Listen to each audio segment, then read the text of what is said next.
Tashdele. Good morning, Your Holiness the Dalai Lama.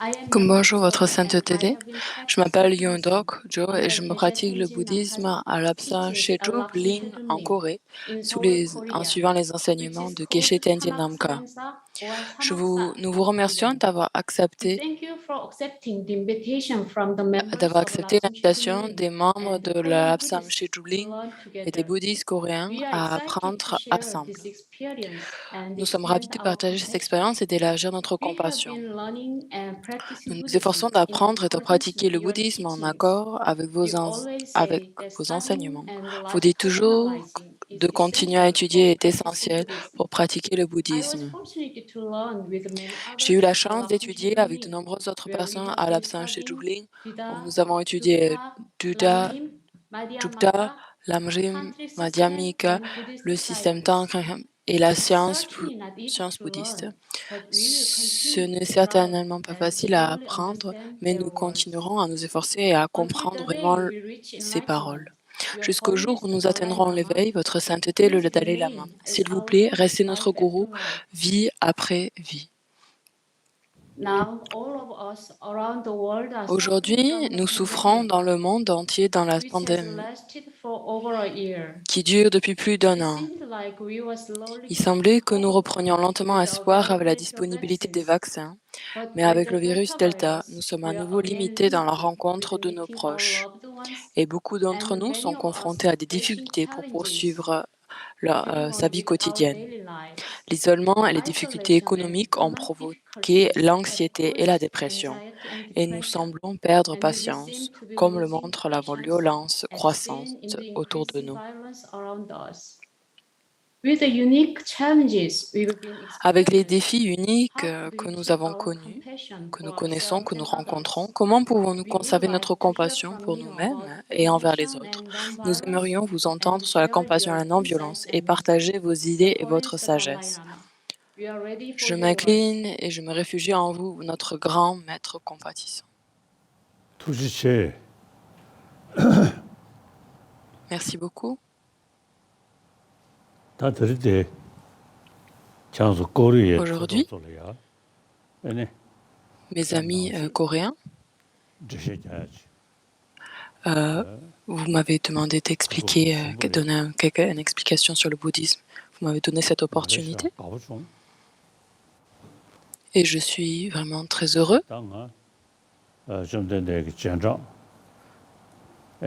Et je suis un des disciples du Bouddha. Je suis un moine. Et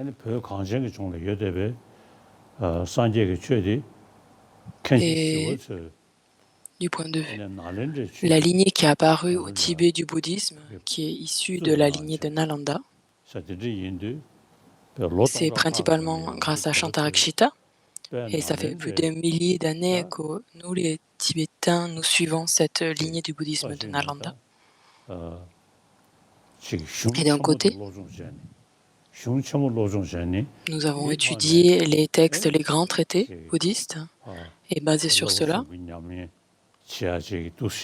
nous avons entraîné dans les 3 pratiques supérieures. Ensuite, et de mon point de vue, de m'être engagé dans de telles études, tout d'abord, j'ai été à la recherche de la sagesse dérivée de l'écoute, ensuite issue de la réflexion. Je n'ai pas obtenu le calme mental, mais associé à l'imitation focalisée en point et donc j'ai eu quelques types d'expériences. Et dans mes amis du Dharma, donc associé à mon expérience, vous, mes amis du Dharma, je vais vous expliquer différentes choses et vous présenter quelques explications. Et tout d'abord, en général, je respecte toutes les différentes religions qui existent. Vu que les individus, les êtres humains ont différentes dispositions et donc différentes philosophies vont émerger parce qu'elles sont adaptées en fait à chacune des dispositions et au point de vue, au caractère des individus. Et moi, du point de vue du bouddhisme, on parle de ces trois types d'êtres, d'individus. Il y a de nombreux différents types de personnes, et en particulier liés à la philosophie, vu que les personnes ont différents caractères, différentes dispositions, le Bouddha leur enseigna en relation avec ceci. Nous avons des êtres sensibles qui sont tellement divers, tellement multiples, et nous avons alors, en réponse à cela, diverses religions, et ça c'est très utile pour chacun des êtres. Mais si on réunit en fait tous les conseils des enseignements, alors ça va être l'amour, avoir le bon cœur, l'amour et la bienveillance. Et ça, c'est commun à toutes les religions. Donc même s'il y a différents courants philosophiques, fondamentalement, ça va être la non-violence et essayer d'être bénéfique envers les autres. Et vraiment, si on regarde du point de vue historique, il y a de nombreuses religions qui ont émergé. Et dans le passé, il y a eu différents troubles entre religions. Mais dans le futur, il faut que cela cesse. Et par exemple, en Inde, toutes les religions sont réunies sur la terre, ici en Inde, sur cette terre indienne. Et chacune de ces différentes religions se respectent les uns les autres. Et de temps en temps, même ils étudient leurs différentes religions. Et dans ce monde, alors, l'Inde devient emblématique de cette harmonie entre diverses religions. Et c'est aussi un des pays les plus peuplés au monde, à la suite de la Chine. Et toutes ces différentes religions, une religion respecte l'autre. Et ça c'est vraiment une réalité qui existe. Et donc, peu importe sur la terre où que l'on soit,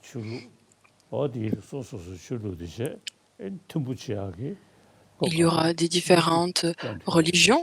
Et vraiment, il est très important de prendre en considération et avoir en tant qu'objectif l'harmonie entre les diverses religions qui existent autour de nous. Et dans le sutra, il est enseigné.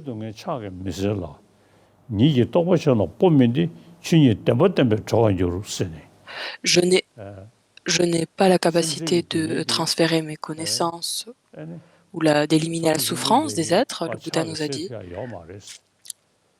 Donc, avec sa main, ne peut pas, avec un coup de baguette magique, éliminer la souffrance des êtres. On ne peut pas nettoyer, en fait, la cause de la souffrance des êtres. Et même, je ne peux pas transférer mes réalisations aux êtres. Donc, pareillement, il est impossible, il ne peut pas nous donner, en fait, ces réalisations ou cette compréhension qu'il a eue, qu'il a dérivée de son expérience. Et tout d'abord, il a généré cet esprit de bodhicitta, et à la suite de ça, il a obtenu l'état de accumuler les mérites pendant ces 3 éons incommensurables. Il peut en fait aider les êtres en expliquant le mode de réalité des choses. Et donc c'est à soi en fait l'individu. Dans le futur, comment est-ce que se présente notre futur? C'est dans notre main, c'est dans la paume de notre main. Ça dépend complètement de nous. Et la responsabilité du Bouddha, en fait, c'est de donner des conseils, de pouvoir montrer en fait les objets à pratiquer et les objets à abandonner. Et nous devons en fait les mettre en pratique et de pouvoir identifier la racine de la souffrance, de comprendre que c'est l'ignorance. Et par la pratique, petit à petit, afin de pouvoir avoir un effet, une influence sur notre conscience. Et à la suite de cela, donc dans les enseignements du Bouddha, on a ces différentes étapes de la voie, que ce soit le chemin d'accumulation, de la jonction, de la vision, de l'apprentissage et du non-apprentissage. Donc c'est un processus tout à fait graduel. Et l'essence des explications du Bouddha, 대다 투증가 터즈도 저번 자다게는 즈벌 세네 아니 남달 고성부티 아니 다 Donc c'est 머리베 배년부터 소르디 아니 l'ignorance, 남달 고성부터 ce qui est l'antidote à l'ignorance. Ça va être les trois portes de la libération, c'est-à-dire une compréhension du réel mode d'existence et de penser et de repenser encore et encore à ce réel monde, d'existence et de pouvoir en fait développer une certitude dans cette compréhension de comment le monde existe autour de nous afin d'avoir un impact et une influence sur la transformation et de faire pivoter l'esprit. Donc, n'ayant pas obtenu le calme mental, tout de même, je médite de façon quotidienne, associant une concentration à un point et une méditation analytique. Et c'est sûr qu'il y a un effet et ça a un impact sur mon esprit.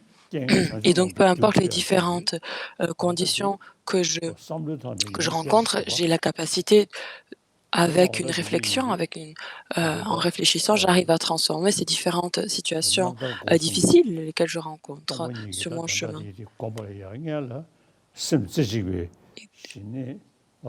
Donc, avant de méditer sur la vacuité, j'essaie de focaliser ma concentration à un point.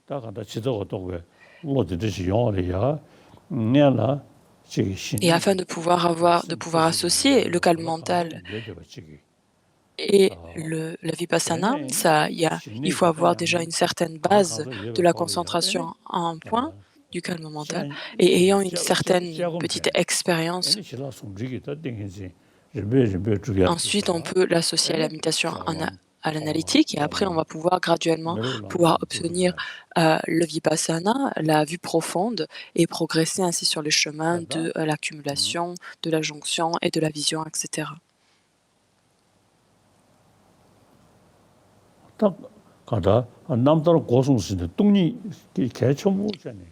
Quand on parle de ces trois portes de la libération, c'est que la vacuité est très importante.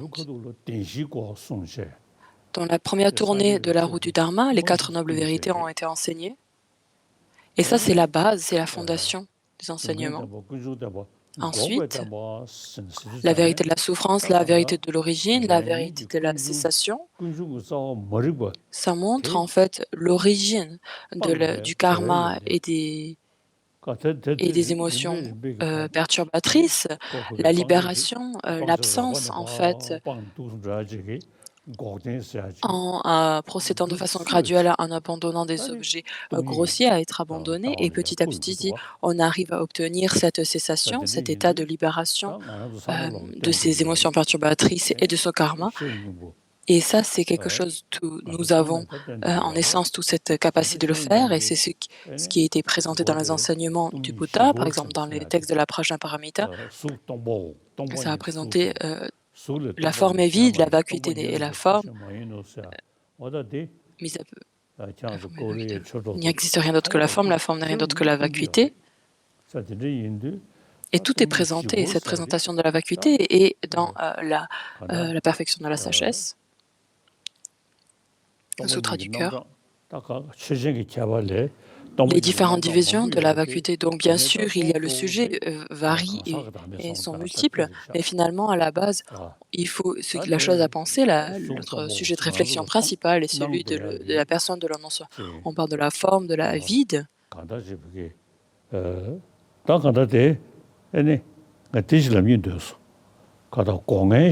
J'avais envie de vous dire cela. Nous avons les différentes consciences sensorielles.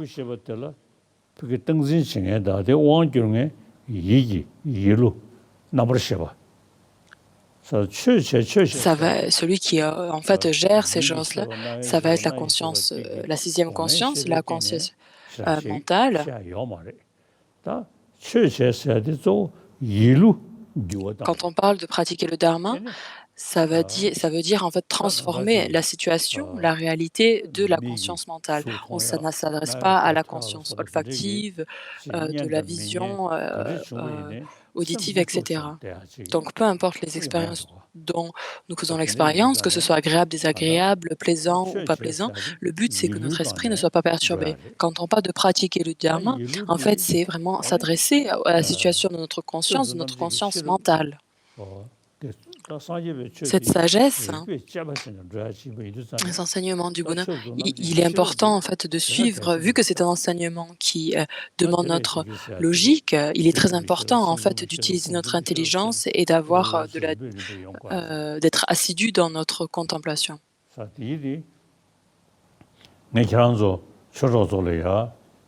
Et mes amis du Dharma, dans les textes, il y a été écrit différentes choses dont ne vous arrêtez pas à ce niveau-là. Donc moi, je suis arrivé au-dessus de 80 ans et réfléchissez, contemplez, et c'est certain qu'il y aura un effet et un impact sur votre conscience. Tout d'abord, vous allez écouter, donc ayez un certain niveau de compréhension dérivé de l'écoute, et principalement, appuyez-vous sur la réflexion, contemplation. Et bon, c'est difficile au niveau de dériver de la sagesse, dérivé de la méditation, mais tout de même, on peut, pour sûr, même juste à la suite de la réflexion, de la contemplation, d'en dériver un impact et avoir une transformation dans notre esprit. Par exemple, la bodhicitta, donc de vouloir accomplir son propre bien, son propre bien ou le bien des autres, il faut qu'on médite sur la bodhicitta. Donc peu importe si on veut apparachever complètement son propre bien, méditons sur la bodhicitta, que ce soit pour soi ou pour l'autre. D'avoir cet état d'esprit qui vise à être bénéfique envers les autres.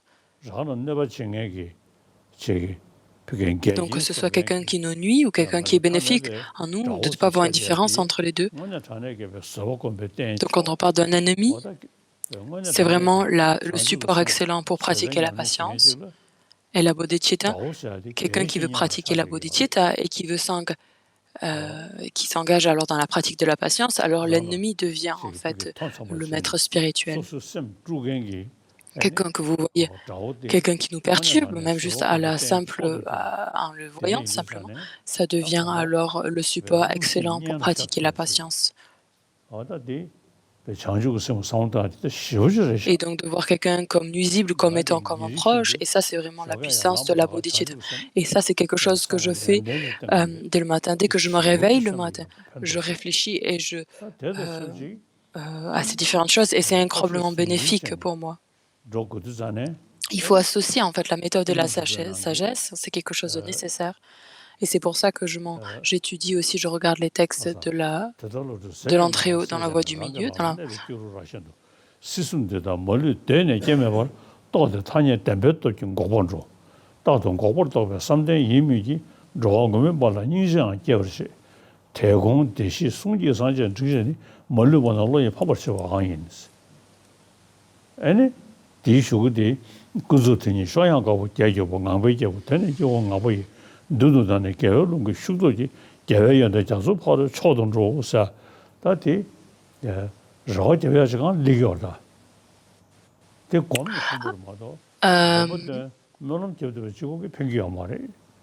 Donc, en regardant les versets de Chandrakirti dans la voie médiane, il est présenté dans le Sutra du cœur, la forme est vide, la vacuité, la forme est vide, la vacuité, la forme, il n'y a rien d'autre que la forme, il n'y a rien d'autre que la vacuité. Cette section-là dans le Sutra du cœur, on peut aussi l'associer, en fait, cette présentation est vraiment élaborée dans l'entrée dans la voie médiane de Chandrakirti. Si les caractères intrinsèques constituaient de la base des phénomènes, le fait de démontrer leur réalité détruirait ces phénomènes. La vacuité deviendrait ainsi la cause de leur destruction. C'est une absurdité, les phénomènes n'ont pas d'existence réelle. Lorsqu'on soumet ces objets à l'analyse, en dehors de leur seule réalité de l'absolu, on ne trouve rien qui perdure. Par conséquent, la vérité conventionnelle des gens ordinaires ne doit pas être analysée. Ça veut dire que ça n'existe pas? Non, ce n'est faux. Quand on analyse le réel, toute production à partir de soi ou d'autre chose s'avère impossible, mais au niveau conventionnel, il n'est pas admissible. Que reste-t-il alors de votre production? L'opinion générale reconnaît l'existence des objets vides comme des reflets, lesquels ne sont que des désignations dépendant de divers composants, et de même qu'un objet vide tel qu'un reflet suscite la conscience de ses caractéristiques. Ça va être présenté en fait dans la sagesse fondamentale de Nagarjuna.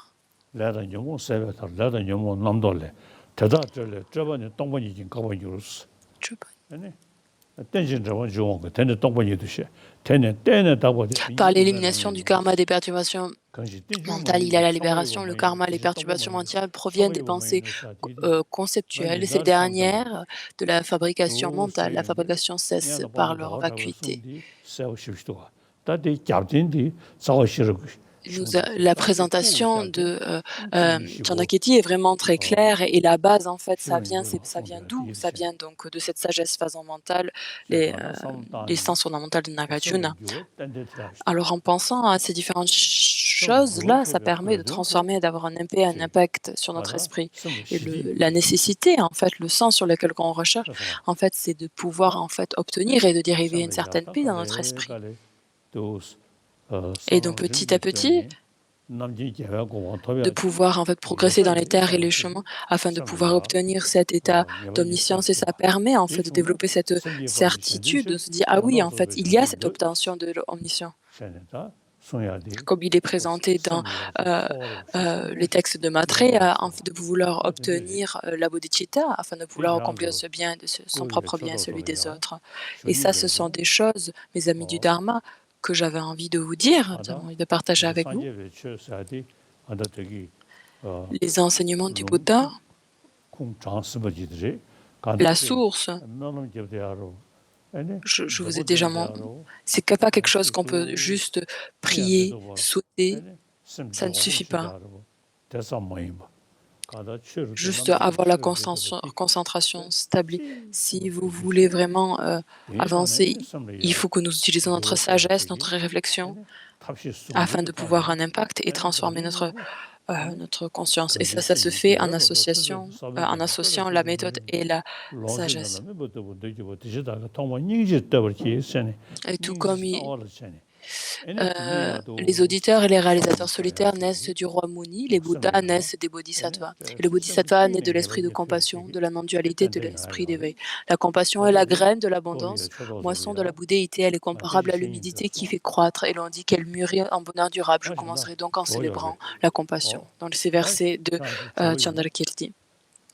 Maintenant, nous allons passer aux questions. Donc posez-moi vos questions maintenant.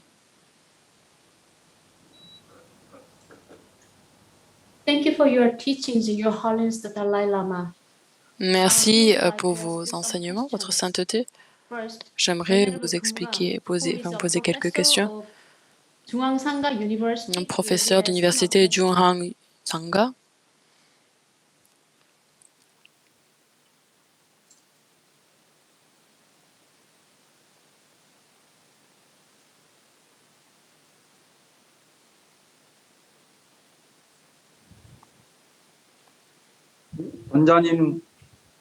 전자님께 오래도록 지혜의 법문을 듣고 싶습니다. J'aimerais recevoir des enseignements du Dharma de votre sainteté de façon continue dans le futur. Aujourd'hui, les gens disent que nous sommes à un moment critique dans le temps parce que nous sommes confrontés à la pandémie de coronavirus, à la crise économique, aux ouragans, aux cyclones, aux feux des forêts massifs dans de nombreux endroits et au changement climatique. Ma question est la suivante. Votre sainteté, pensez-vous que nous traversons effectivement une période critique aujourd'hui? Et quel type de crise traversons-nous? Y a-t-il un moyen de s'en sortir? 그 이유는 무엇인지 말씀해 주시면 감사하겠습니다.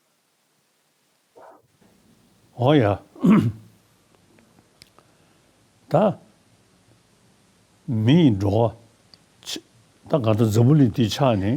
Donc en effet, les humains dans ce monde, donc après la création du monde, l'origine de ce monde, il y a des milliers d'années qui sont passées depuis l'origine de ce monde, au début de cette planète, et petit à petit, les humains,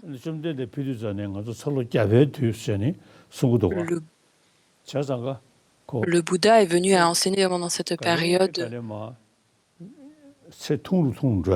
Kali Yuga, donc c'est un moment où la vie va devenir de plus en plus courte. Et pendant cette période-là, l'environnement, il y aura des problèmes au niveau environnemental.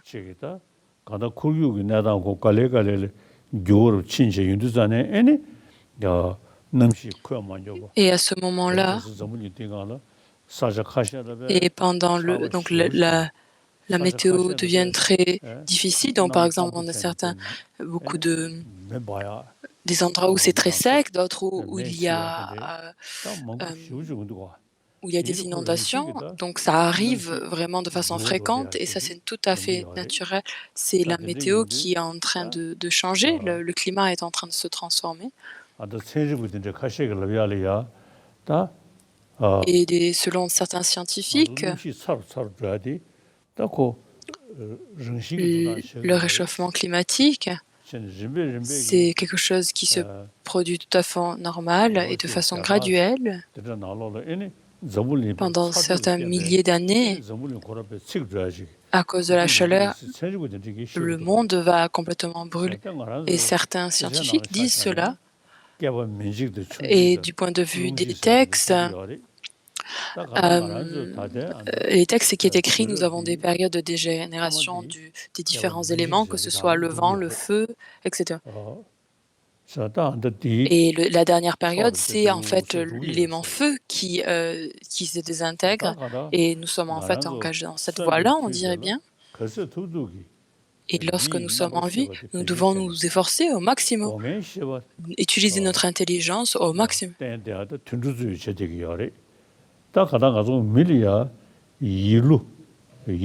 ne pas juste rester au niveau des animaux, vraiment utiliser cette intelligence, notre sagesse, notre intelligence. Et maintenant, nous sommes sur cette planète et sur ce moment. Et de s'efforcer au maximum de pouvoir accomplir et d'extraire l'essence et d'avoir une vie pleine de sens basée sur cette précieuse renaissance humaine. Et de pouvoir en fait transformer les conditions adverses sur notre chemin. Si nous n'avons aucune situation difficile, nous sommes totalement distraits, mais lorsque nous avons ces différentes difficultés et notre esprit devient perturbé, nous devons nous efforcer, en fait, nous engager dans la voie pour trouver la paix intérieure. Et de mon point de vue personnel, de mon expérience personnelle au Tibet, j'étais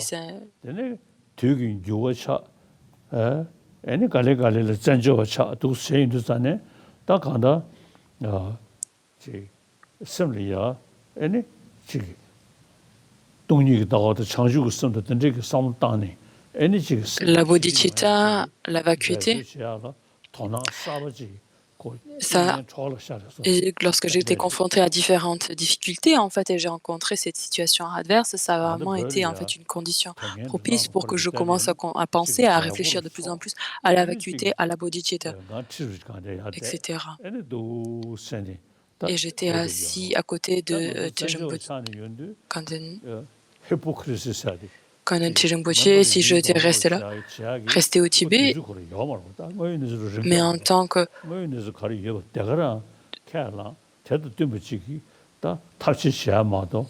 réfugié, j'ai dû vraiment prendre une décision à la situation. J'étais pas en fait en situation de rester juste là en tant que leader, en tant que dirigeant politique. Et en fait, en venant en Inde, ça a été très utile, en fait, ma venue en Inde, de me réfugier en Inde pour ma propre pratique et de pouvoir, en fait, transformer ces situations adverses et de les amener sur notre chemin de pratique. Ça, c'est très important.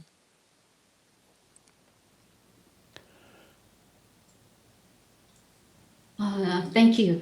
Next, Venerable Dokeng, who is Chief Monk of Mirugam Temple, will be asking a question.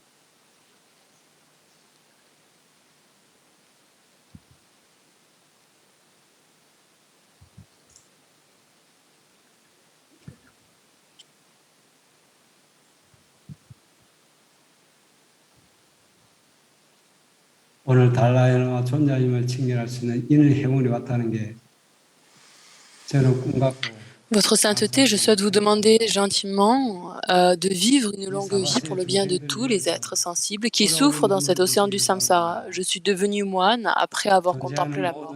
Je pense que la mort n'est pas dans un futur, mais qu'elle est ici et maintenant. Je pense que la mort est vraiment présente. Ma question est donc la suivante. Comment dois-je penser lorsque je suis confronté à la mort? Si vous le pouvez, conseillez-moi. 어, 나한테 내버려. 얘네. En effet, c'est vrai, 센디. 나 되기 세대하기. dans cette vie-ci, 쑥. 자, 지루적자. 지대이디 그 류들. nous avons ces différentes consciences sensorielles et toutes les qui sont dérivées associées à cette vie-ci. Donc nous avons l'odeur, les sens et il y a de nombreux... Toutes ces différentes expériences sensorielles ne sont pas du tout utiles ou même ces consciences sensorielles ne sont pas du tout utiles au moment de notre mort.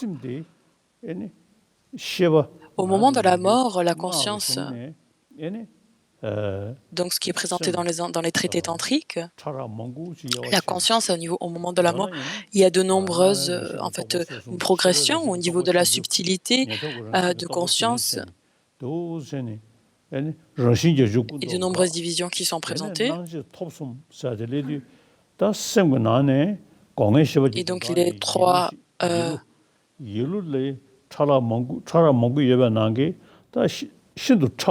au niveau de la conscience mentale, il y a de très très subtils, et quand on arrive au niveau de la plus subtile, la claire lumière, c'est la plus subtile. Cette conscience-là, elle n'est pas sans cause, elle a une cause substantielle.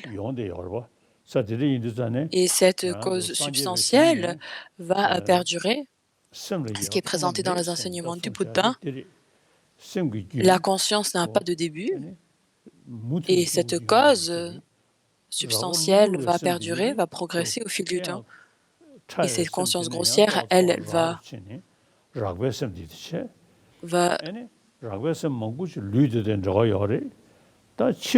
et sont associées en fait avec le corps. Et au moment de la mort, vu que nos consciences grossières, elles vont cesser.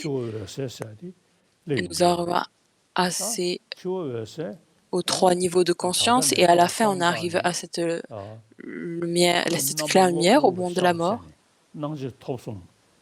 Et cette apparence qui apparaît à la conscience, il est possible d'obtenir l'état d'omniscience en la perception. Et c'est d'habitude quelque chose qui est un sujet de méditation dans les présentations dans les traités tantriques.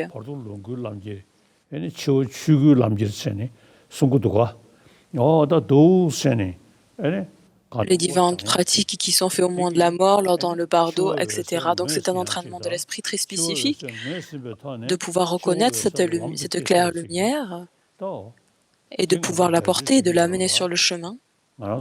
Et ça, c'est quelque chose sur lequel nous devons nous efforcer. Et d'habitude, lorsque nous sommes venus en Inde, il y a beaucoup de personnes qui sont décédées, qui sont en Tugda, et les docteurs les observent, mais ils voient que le corps est totalement immobile, pourtant le corps reste très frais. Donc Ling Doji Chang, lorsqu'il est passé en parvenu nirvana,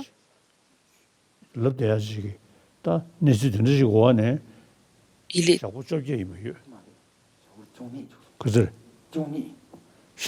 Et pendant 12 jours, il est resté en Tugdam. Et le corps est vraiment resté très frais.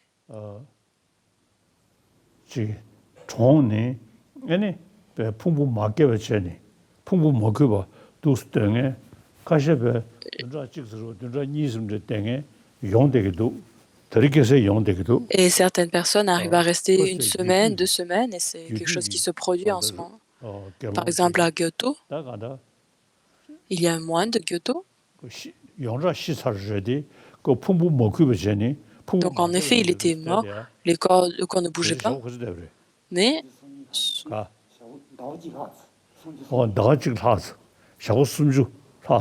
et il est resté comme ça en Tugdam pendant plus d'1 mois.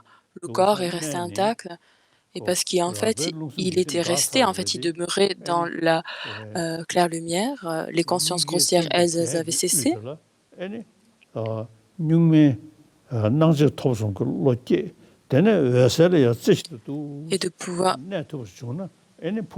d'être focalisé en un point sur cette conscience de claire lumière. Et actuellement, ça arrive de façon, c'est une pratique très, qui est accessible dans un sens qui est possible, qui arrive, que les personnes font cette pratique de nos jours. Et c'est une progression en fait de la conscience grossière à une conscience plus subtile. Cette conscience de la claire lumière au moment de la mort, et c'est en fait de se séparer et de se libérer de cette conscience grossière et de demeurer dans cette claire lumière.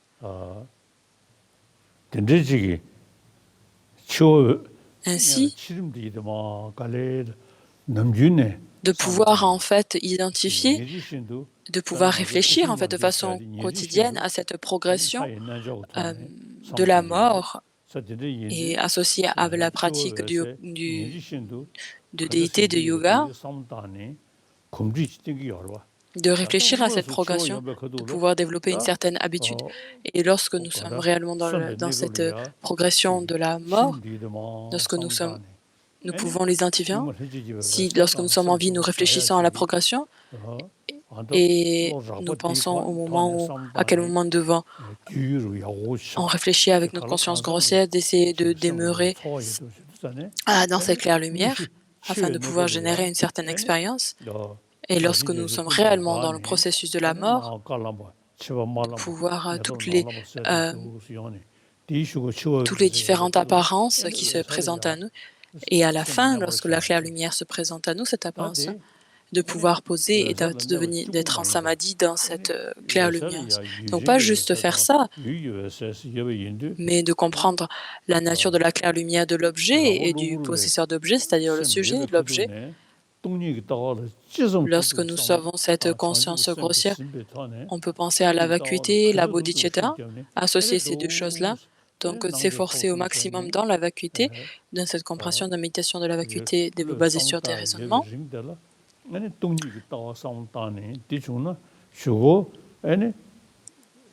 Et ce sera quelque chose qui sera, lorsque nous allons passer par ce processus de la mort et au moment de notre conscience plus subtile, donc les objets de réputation vont pouvoir, par exemple, la forme est vide, la vacuité, la forme, la vacuité n'est raison que la forme n'est rien d'autre que la vacuité. Et c'est au moment de la mort, cette claire lumière, cette conscience de la claire lumière, ça permet d'identifier, associer et de reconnaître l'essence du chemin et de transformer ces conditions-là dans l'essence du chemin. Et de pouvoir en fait s'engager dans une pratique qui est présentée dans le grand véhicule, dans les traités tantriques, et ça.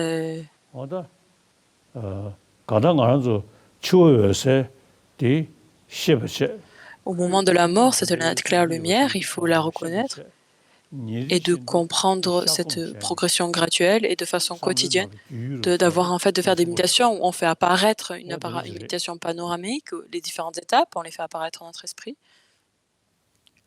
OK. Next question. La question suivante.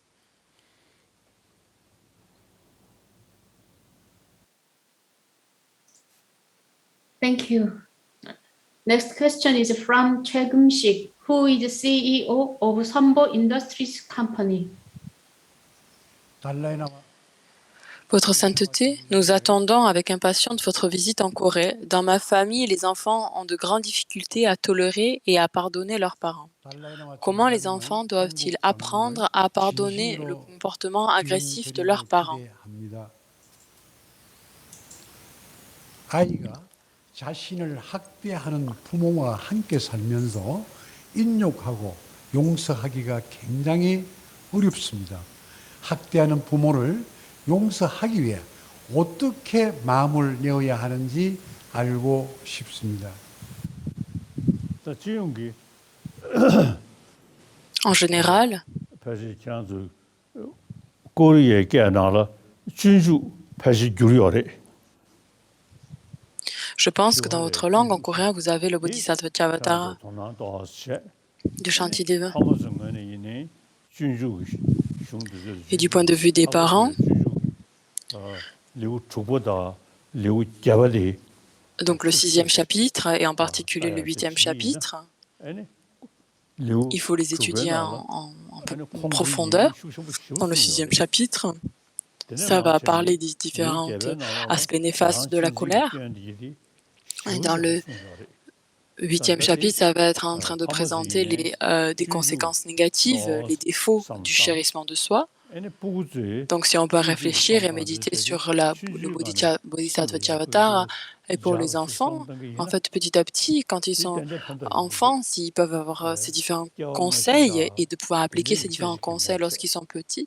Donc, ce n'est pas nécessaire de parler de vie passée, vie future, mais en fait, immédiatement, de pouvoir permettre à obtenir un bonheur, une tranquillité dans son esprit.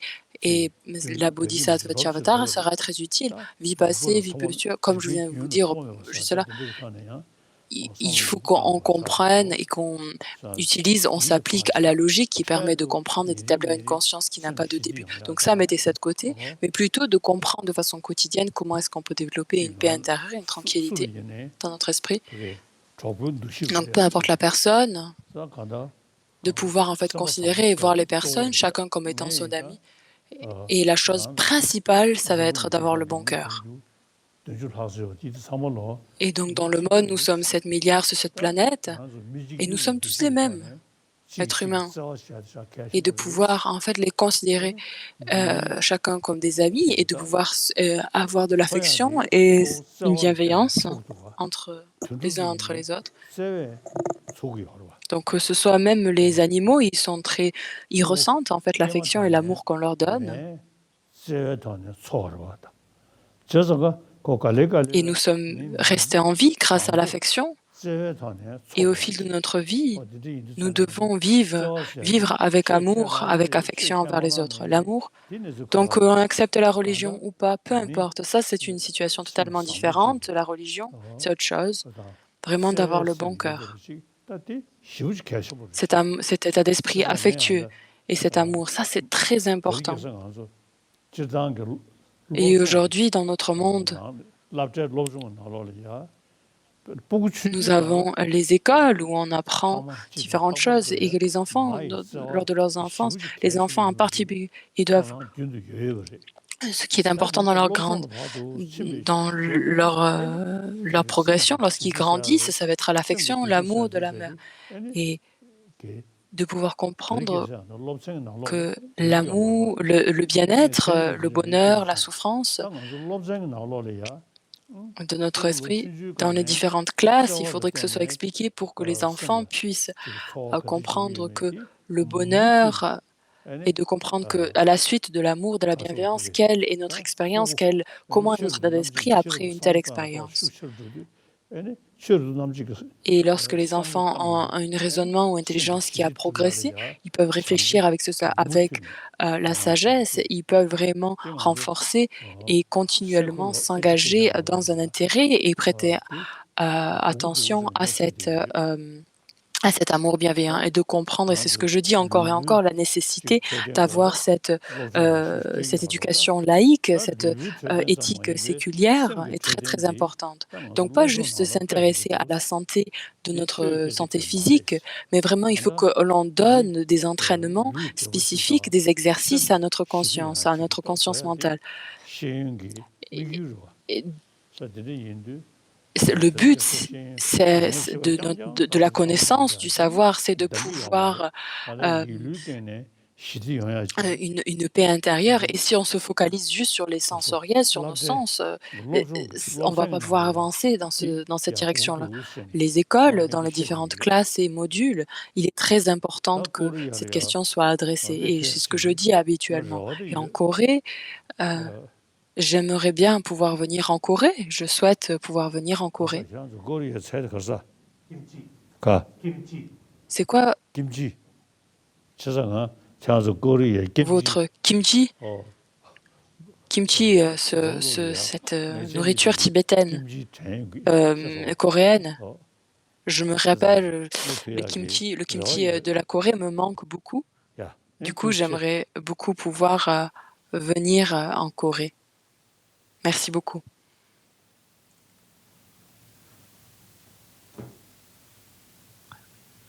Thank you. Next, Lee Sang-dong, who is a member of Lapsum Sherum님, will be asking a question.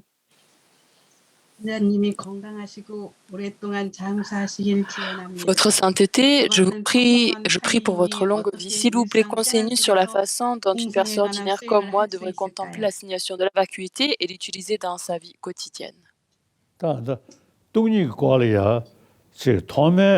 vacuité, tout d'abord, ce que nous avons à faire, en général, donc quelqu'un qui ne prête pas attention au dharma, ou qui ne prête pas attention aux enseignements du Bouddha, alors là, l'approche, ce serait plutôt la présentation dans la physique quantique. Ça va être certainement bénéfique de pouvoir comprendre que du point de vue de nos sens, nous avons une certaine apparence qui se présente à elle. Mais si on analyse l'objet qui est là, cet objet ne peut pas être trouvé et c'est simplement une apparence qui est produite par notre fabrication mentale. Du point de vue objectif, l'objet n'existe pas de son propre côté. Alors ça, c'est la présentation dans la physique quantique. Donc que ce soit dans les enseignements du Bouddha, de comprendre que les objets n'ont aucune existence intrinsèque. Et ça va être très connecté la présentation dans la physique quantique et cette présentation dans le bouddhisme. Donc tout d'abord, si on commence à regarder à cela, alors de façon graduelle, on va pouvoir comprendre que les objets de façon externe n'existent pas telles leurs apparences. Et tous ces différents objets-là, que ce soit les formes,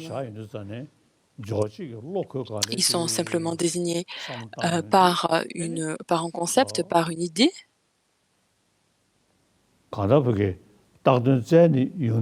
De façon graduelle, par l'analyse, cet objet-là, on va voir qu'il n'y a rien qui peut être trouvé. Donc que ce soit un objet extérieur, même si on regarde l'objet extérieur ou l'objet qui est saisi intérieurement, il ne peut pas être identifié. Donc ça va être la claire lumière de l'objet, et ça c'est ce qu'on va appeler la vacuité de l'objet. Donc si on regarde dans le traité, dans les sutras, ça c'est une chose. Ensuite, dans les tantras, il va parler de la claire lumière de la conscience. Ensuite, vous récitez le sutra du cœur tous les jours, mais réfléchissez beaucoup plus au sens derrière. La vacuité, la forme est vide, la vacuité est la forme, la vacuité n'est rien d'autre que la forme, la raison n'est rien d'autre que la vacuité. Vraiment réfléchissez au maximum à cela. Et dans les textes, dans les traités de la voie du milieu doivent aussi être étudiés comme ce que je vous ai mentionné. Le Bodhisattva Tyavatar est vraiment excellent. Mais au niveau de la vacuité, un traité qui est essentiel, qui est très précieux, ça va être l'entrée dans la voie médiale de Chandrakirti. Je pense aussi que c'est peut-être, vous l'avez en coréen aussi, c'est possible. S'il n'y est pas, vous avez aussi l'autocommentaire de l'entrée. Vous pouvez aussi traduire ce texte-là en coréen, ça serait vraiment excellent, de Chandrakirti. Et ça, c'est un texte que je lis de façon quotidienne. Il est sur ma table, et quand j'ai du temps, je le lis. Et c'est vraiment très utile pour mon état d'esprit. Lorsque je lis de pouvoir comprendre en fait les deux vérités, de pouvoir comprendre que l'obtention de la libération du Bouddha, en fait en lisant ces textes-là, ça me donne un certain courage et une certaine motivation pour obtenir cet état-là. Dans l'autocommentaire, il est très clair, il est très direct, cette explication.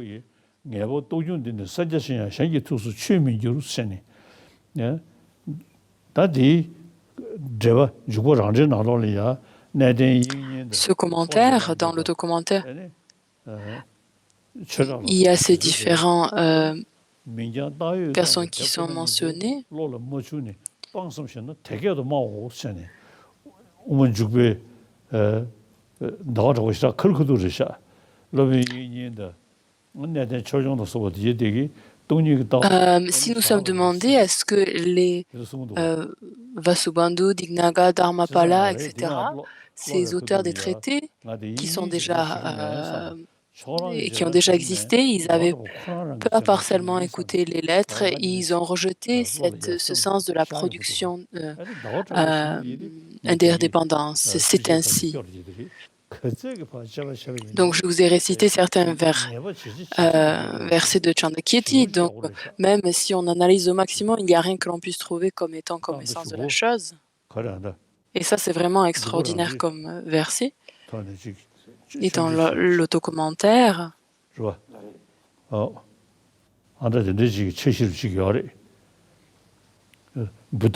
ce sont des textes à étudier.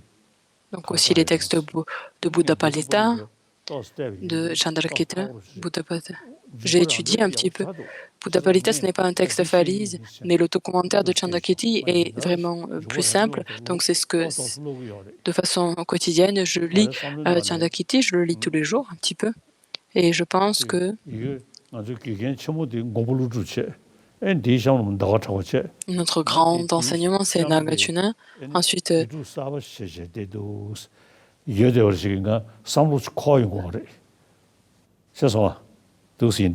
et devant moi, il y a aussi Dharmakirti, et je me trouve en fait devant ces enseignements-là en train de réfléchir à leurs différentes présentations et à leur sagesse. La question suivante.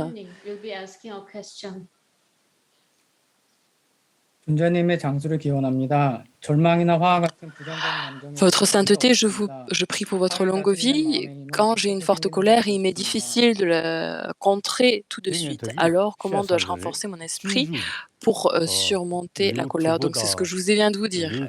Dans le 6e chapitre du Bodhisattva Chavatara, que ce soit le 6e ou le 8e chapitre, si vous pouvez les étudier, ce sera de ne pas juste le lire une fois, de façon lire quotidienne et de le garder à ses côtés de façon tout le temps. Et c'est certain qu'il y aura une transformation de notre esprit par la contemplation des différentes défauts en fait, de la colère et on va pouvoir dériver une certaine compréhension de ces textes-là. Nous avons cette intelligence en tant qu'être humain, nous avons et plus nous analysons, plus nous pouvons développer une certitude, une compréhension, une conviction dans dans notre vie. Et si on peut étudier ces textes-là de cette façon-là, ça sera certainement bénéfique. En fait, ce qui fait la différence, c'est l'habitude. Tout à coup, si on est en colère, on a envie de frapper l'autre personne, on a envie de tuer une personne ou quoi que ce soit.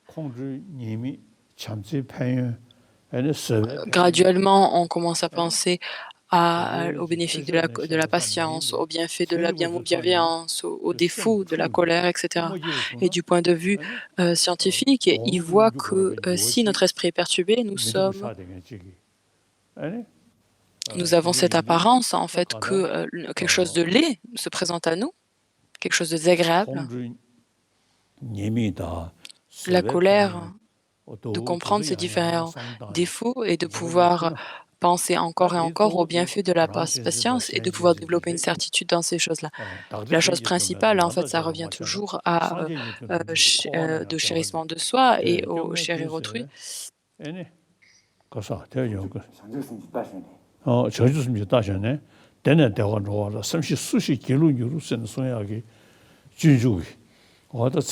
Si on ne pratique pas l'échange sincère de soi avec autrui, on ne pourra obtenir l'état d'éveil suprême et il n'y a pas de bonheur dans le samsara. Petit à petit, on pourra en fait transformer et pivoter notre esprit. Et lorsque nous sommes débutants, c'est difficile. Mais petit à petit, on peut en fait développer cette habitude parce que c'est la nature de notre esprit en fait. L'habitude, on n'est pas du tout jusqu'à présent, on n'a pas cette habitude de la patience, on n'a pas l'habitude de la compassion. Mais la colère, depuis que nous sommes petits, naturellement, depuis petit, nous avons familiarisé avec cette habitude-là. Donc nous sommes en train d'aller dans le sens totalement opposé et de pouvoir, en l'associant Avec notre sagesse, on peut accroître et renforcer cette habitude inverse. On ne parle pas de vie passée, vie future, on regarde dans cette vie.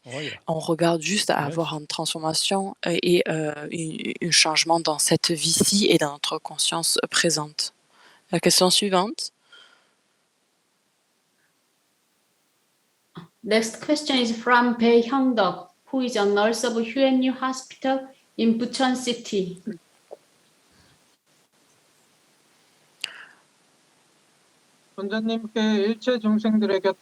Votre sainteté, je vous prie de nous donner des enseignements encore et encore, afin d'aider d'innombrables êtres sensibles. Aujourd'hui, de nombreuses personnes se sentent seules à cause du confinement, et cela leur cause beaucoup de perturbations mentales. Alors, pourriez-vous me conseiller sur la façon dont je dois penser en tant qu'infirmière, pour pouvoir avoir un impact positif sur le maximum sur ces personnes qui souffrent? En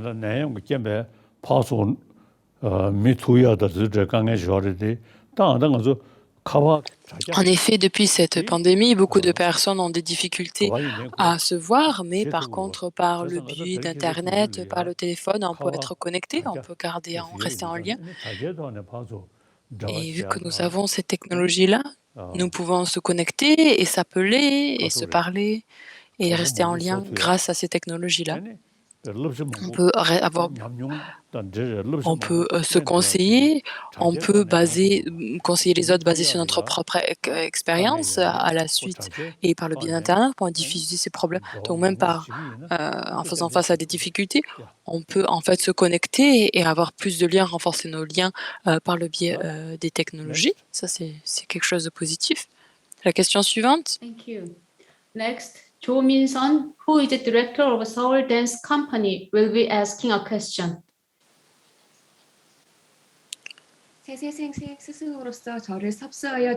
Je ressens de la peur lorsque je réfléchis à la pratique de donner et de prendre et donner, enseigner dans les enseignements de l'entraînement de l'esprit et également lorsque je prononce les vœux de Bodhisattva.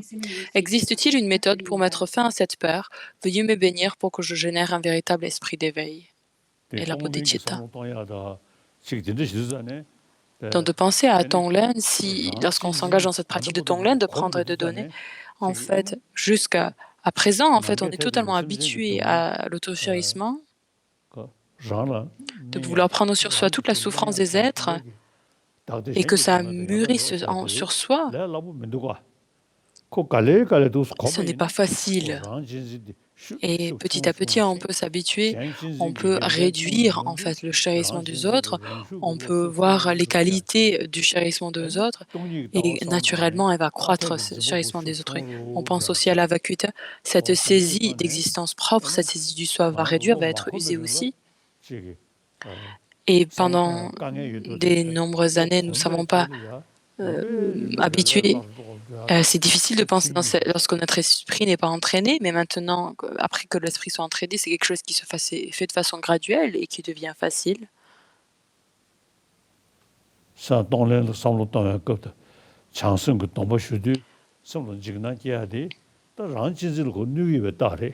Cette peur, en fait, c'est le signe, en fait. C'est très bien, c'est un signe du chérissement de soi. Donc, c'est excellent de réfléchir le chérissement d'autrui. Donc, c'est pas juste de façon avec des paroles, juste des mots. Donc, c'est très facile de réciter ceci, de réciter le... Mais on ne réfléchit pas vraiment et on n'a pas vraiment une expérience qui est bien. Mais si on récite ces paroles et notre esprit devient... Et ça, vu que ça détruit, ça abîme notre autochérissement. Et on devient un peu peur et on devient un peu de désespoir. Et ça, c'est vraiment bien parce que je vous demande de continuer en fait de réfléchir ainsi et de méditer ainsi, de procéder ainsi. C'est vraiment excellent. C'est un signe que vous avancez bien. Lorsqu'on enseigne différents textes, c'est difficile au début d'apprendre les lettres, l'alphabet au tout début. Et petit à petit, l'habitude est là et ça devient très facile. Et c'est pareil pour l'esprit. Lorsque notre esprit n'est pas habitué, n'est pas familiarisé, c'est difficile. Mais petit à petit, lorsque l'habitude est créée, ça devient un processus qui est très simple. Merci beaucoup. Next question is from Park Young-bin, who is majoring in Indian Buddhism at Dongguk University.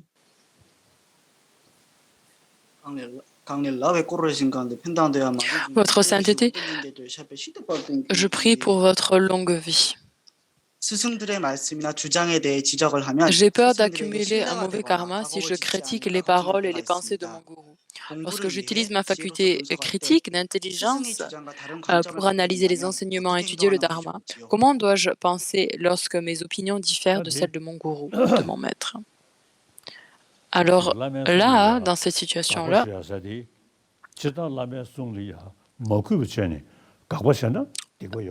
donc si vous critiquez les enseignements de votre maître avec un état d'esprit ou un manque de respect, donc tout comme il est présenté dans Chandrakirti, dans son texte, dans l'entrée dans la voie médiane, donc c'est avec une raison.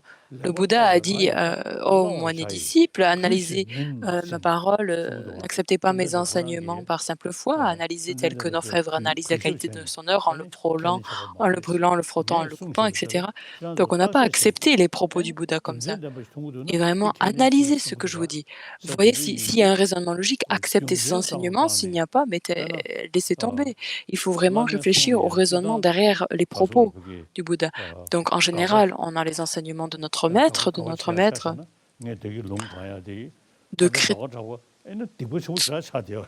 comme je viens de vous réciter.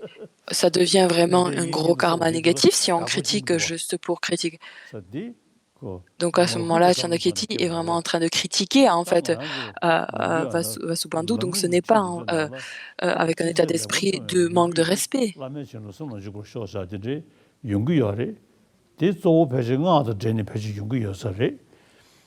Ça va donc aussi, c'est particulièrement lié dans les enseignements tantriques, mais la chose importante, c'est qu'on associe à notre raisonnement logique et on voit s'il n'y a pas de sens derrière cela. On réfléchit en fait aux différentes présentations et si on voit la raison derrière la raison pour laquelle ces propos ont été présentés, on peut voir ça va ceci ça va à l'encontre de ce traité-là, de cette littérature-là, de ce texte-là, de ce point de vue-là. On peut identifier ces différentes choses-là, on peut les comparer, avoir une étude comparative. Et tout comme c'est présenté dans le Lamrim,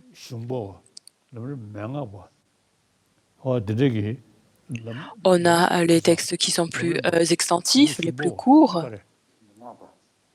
Il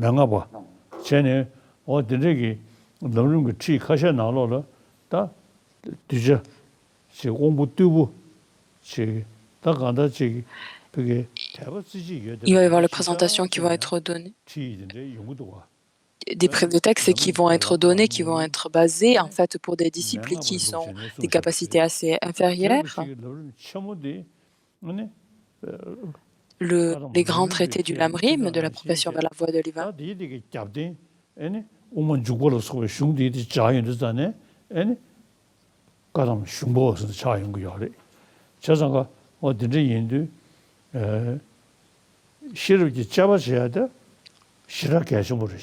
L'analyse dérivée de la sagesse est vraiment quelque chose de très important. Donc pas juste accepter les propos ou les enseignements de notre maître, de juste accepter, dire oui, d'accord, ça ne va pas.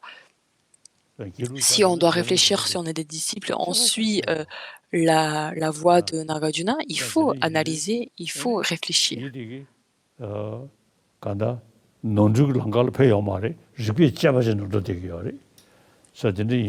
Et ça permet en fait de ne pas s'engager dans une voie erronée vu que nous utilisons notre intelligence. Donc peu importe ce qui est présenté, on s'appuie sur les versets de la voie du milieu, de la voie médiane. On voit s'il y a des accords, s'il y a des contradictions entre ces textes-là et notre maître. On peut toujours poser des questions si on a des doutes et aussi nos amis de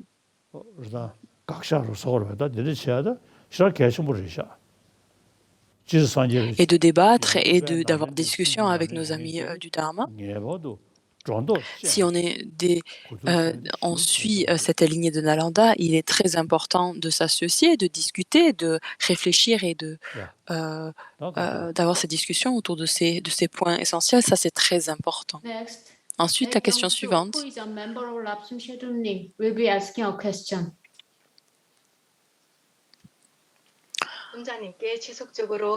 Votre sainteté, je prie pour votre longue vie.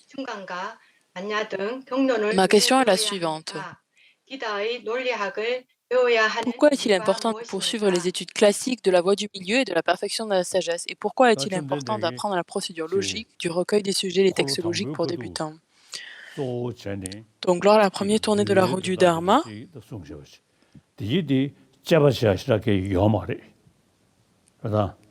dans la première tournée de la roue du Dharma, il n'y avait pas vraiment cet accent qui est mis sur l'analyse, de juste considérer, de dire ne fais pas cela, engage-toi dans cette voie-là, etc. Donc vraiment se baser sur les propos, sur les enseignements du Bouddha. Et lors de la deuxième tournée du roue du Dharma, les textes de la Prajnaparamita, ces textes-là présente en fait la voie et la vue de la voie du milieu.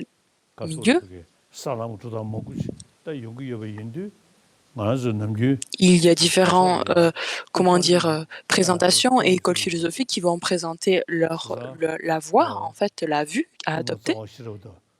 À ce moment-là, ça a présenté dans la sagesse fondamentale, l'essence fondamentale de Nagarjuna, les 400 stances, la voie médiane, ce sont ces textes de la voie médiane qui sont basés. Aussi, nous avons les textes les ornements de réalisation clairs qui sont liés au texte de la perfection de la sagesse. Et maintenant, au Tibet,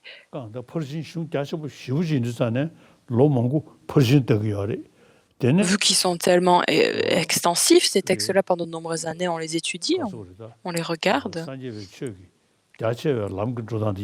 Les enseignements du Bouddha, de pouvoir s'engager dans une telle voie d'étude qui soit si extensive, et on regarde, on étudie en fait à la suite la voie de la vacuité de façon très spécifique.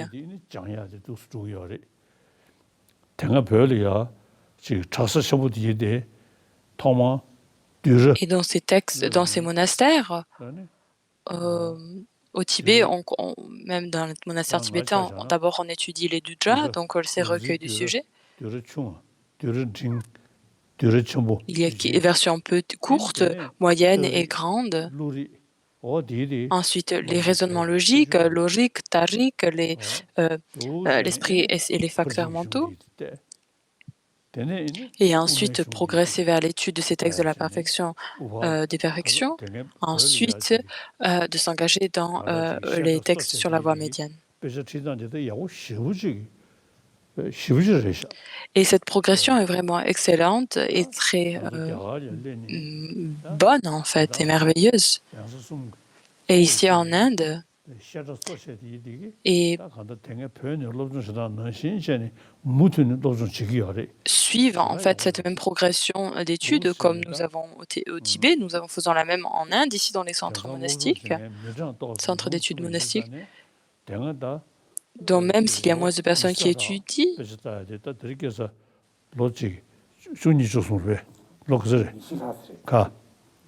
avant c'était 25 ans, 30 ans à peu près. Maintenant, maintenant la période est beaucoup plus courte. Pendant 12 ans à peu près, l'étude se fait.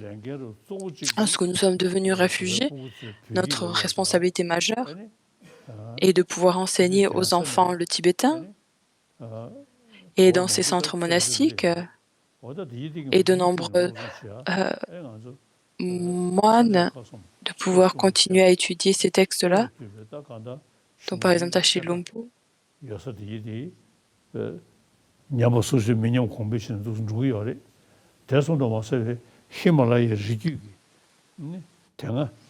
Aussi, des gens qui n'ont pas d'études, qui n'ont pas d'éducation, de pouvoir en fait aider cette région de l'Himalaya où les gens sont privés d'éducation. et les différents centres, des différents, comment dire, centres religieux, de pouvoir aussi les pousser et les motiver pour qu'ils s'engagent dans l'étude. J'essaie de les motiver dans cette direction-là.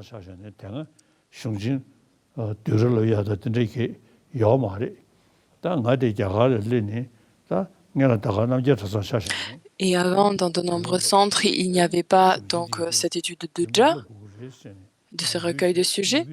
Et de façon graduelle, maintenant, en les motivant, en les poussant à aller dans cette direction-là, ils commencent à prêter attention à ces textes. Ils étudient vraiment, ils s'efforcent au maximum pour étudier ces textes dans le sud de l'Inde, dans ces 3 centres. Tashi, c'est vraiment, ils ont une bonne étude. Namjoling aussi, et vraiment, ils débattent très bien, ils étudient les textes de façon vraiment bien. Et de pouvoir en fait associer en fait le Tengyur et le Kangyur. Ils étudient ces textes de façon ensemble. Donc, lorsque nous sommes devenus réfugiés, et ça devient en fait, nous avons ravivé en fait cet processus d'apprentissage tel nous l'avions auparavant. Question suivante. Now we have 2 questions remaining. Shin Myung-ok, who is a member of Lapsum Shedumni, will be asking a question.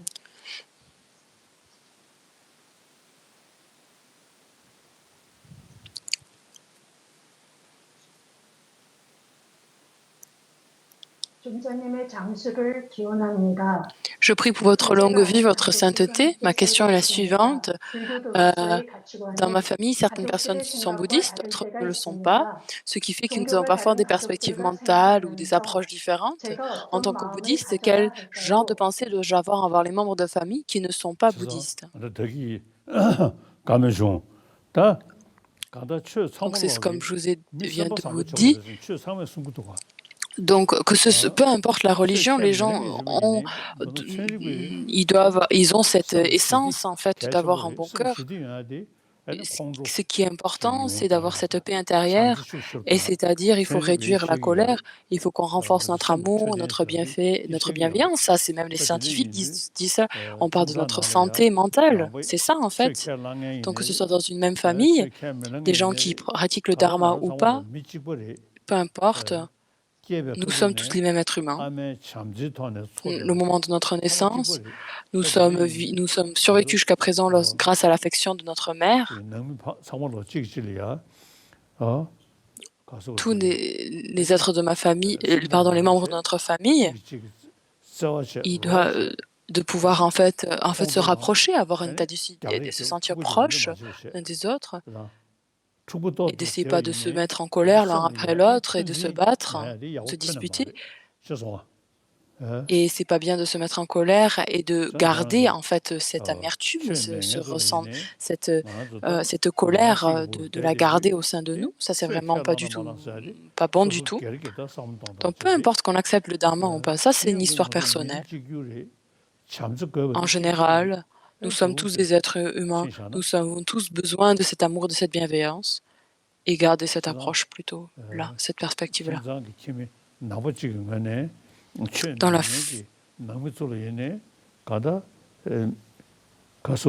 Peu importe les membres de notre famille qui ne sont pas bouddhistes, avec affection, avec amour, de les garder en fait, de les percevoir comme ça. Donc tout le monde sur cette planète ne pourra pas devenir le bouddhiste. Il y a tellement de différentes religions. Et même si dans une famille, il y aura des gens qui sont bouddhistes, des gens qui ne sont pas, bien sûr, cette différence arrive. Et nous sommes tous sur cette planète. Nous devons vivre ensemble sur cette planète. Donc, même si nous avons famille, nous devons vivre ensemble. Et donc, d'avoir cette affection, cette bienveillance l'un envers les autres. Et la religion, ça, c'est une question tout à fait personnelle. Donc, que l'on pratique ou pas, qu'on a une pratique religieuse ou pas, ça, c'est une liberté totalement libre. Nous sommes tous des êtres humains. Et nous sommes une seule famille. Donc vraiment, il faut que nous puissions s'entendre les uns des autres, être harmonieux et avoir cette bienveillance et ce bon cœur, cette affection. Question suivante. Thank you. Here is the last question. Ina Young, who is a member Ma dernière question. will be asking a question. 원장님, 세세생생 저희를 섭수해 주세요. Je prie pour que votre sainteté me prenne sous sa protection tout au long de ma vie. Ma question est la suivante. L'étude du recueil des sujets, texte bouddhiste pour étudiants, aidera-t-il au développement de l'esprit altruiste de l'éveil, la bodhicitta? Aujourd'hui, avec les sciences, en général, en Inde, nous avons ces différentes religions. Mon corps, ma parole, mon esprit.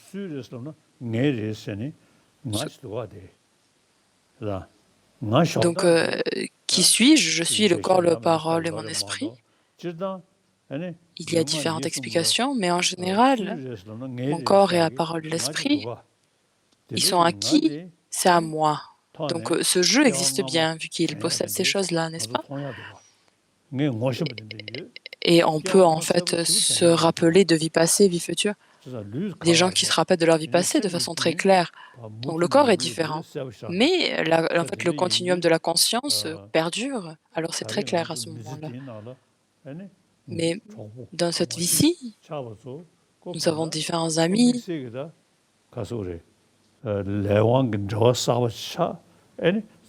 On a une connexion dans cette vie, en fait, des connexions qui vont perdurer de vie en vie. Mais on peut dire ça à 100%, en fait. Les différentes connexions que nous avons, elles vont... Des gens qui vont se rappeler de vie passée, ils vont pouvoir parler de ces connexions, de ces liens qui perdurent au fil du temps. De mon point de vue, donc quand j'étais petit, je me rappelais de vie passée. Et des gens que je reconnaissais, des gens que je connaissais dans des vies passées ou des objets que j'utilisais, que je reconnais dans cette vie-ci. Donc il est clair que la vie passée existe, et les vies futures existent aussi. Et de se rappeler de cela, il faut que nous ayons besoin d'un état d'esprit clair. Et c'est pour ça qu'en fait le duja, l'étude des recueils des sujets, est utile en fait pour avoir cet état d'esprit vif et clair. Si notre esprit est complètement, abasourdi, dans la torpeur, il va être impossible de se rappeler de vie passée, de vie en vie. On ne va pas percevoir en fait les connexions, les liens entre les vies passées et les vies futures.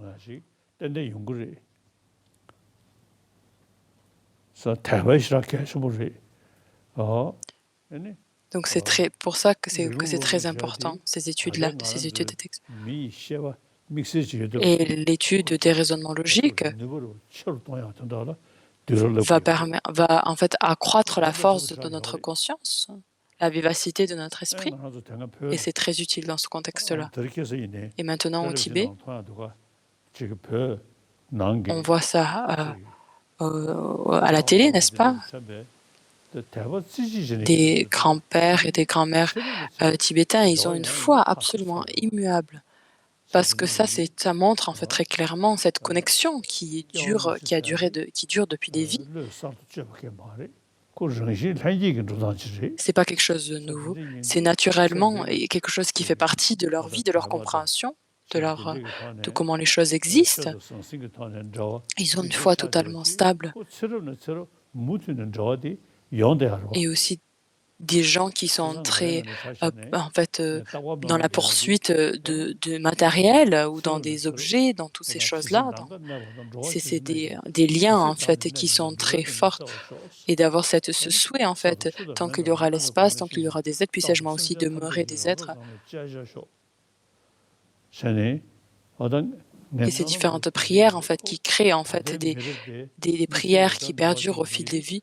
Et dans cette vie-ci, j'ai une connexion très particulière avec cette population sur cette planète, et c'est une connexion que je vais garder de vie en vie. Donc, peu importe où je prends renaissance, cette connexion, ce lien sera présent, il existera. Merci beaucoup. Merci pour vos réponses, votre sainteté. Nous Merci pour tous les gens qui ont fait partie, qui ont participé. Who is the abbot of Lapsang Shedunni, would like to share his words of appreciation for your holiness the Dalai Lama. Des mots de clôture de Namkaram Naru Geshe Namkar.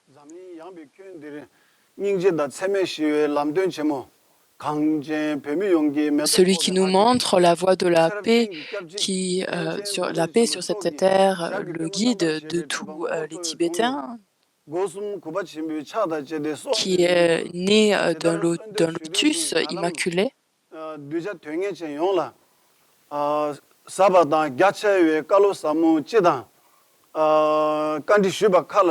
suite à notre requête, vous nous avez donné et répondu à nos réponses à nos disciples.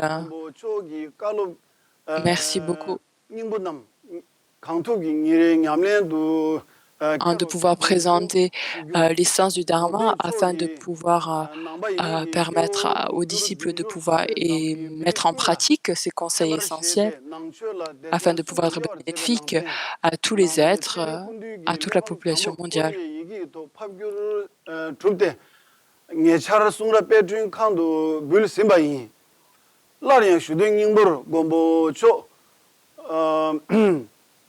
꾸이 태화 삼마체 바라 차첸도 셰베 두신 다소 강종 낀도남 깝다레사 셴도 마시베 강종 템바단 드로에 텐도 꾸세샤베 깨게르 템바다 뇽타리야 공로 갸단 쇼숭기 바르도 녜바르 쇼수 쇠웨 쇠인데 니위네 쇼알라나 투지 세바 민도아당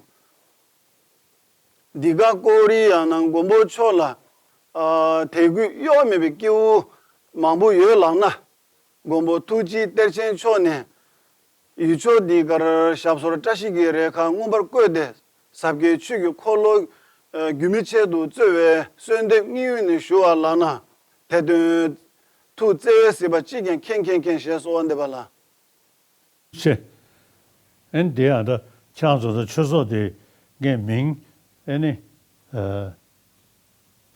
태섬 가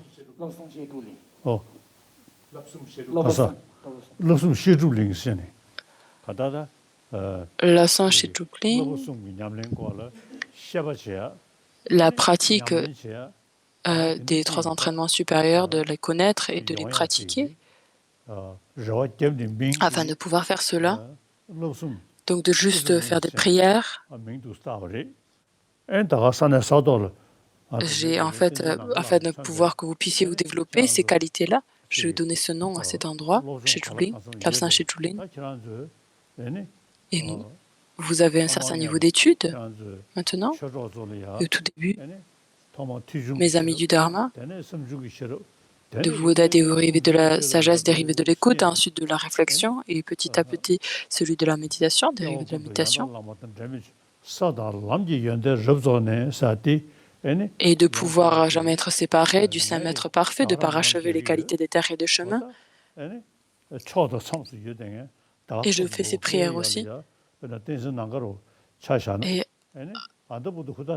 par exemple, Tenzin Namkar, jusqu'à maintenant, il s'est efforcé vraiment beaucoup et continuer à travailler et à continuer à faire ce que vous faites et à progresser dans vos études comme vous l'avez fait jusqu'à présent. Et dans cette vie-ci, nous avons cette connexion très particulière de cette vie, mais c'est une connexion que nous avons à avoir. Je peux dire que nous avons cette connexion de vie en vie. Je peux vous dire quasiment à 100% que nous avons cette connexion-là dans toutes les vies futures.